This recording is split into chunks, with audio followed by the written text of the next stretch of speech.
Hello everyone, my name is Rich. Today I'm going to talk about video game.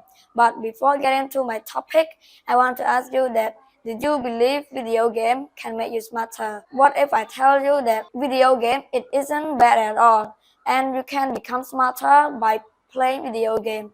Why? Because when you're playing the battlefield game like Mobile Legends, Call of Duty or Fortnite, it will use your brain to thinking about strategy.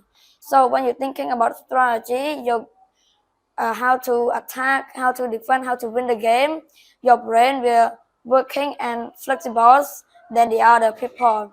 But the bad thing about video game is when you spend too much on the video game, it will make your brain stuck and not good as the other people.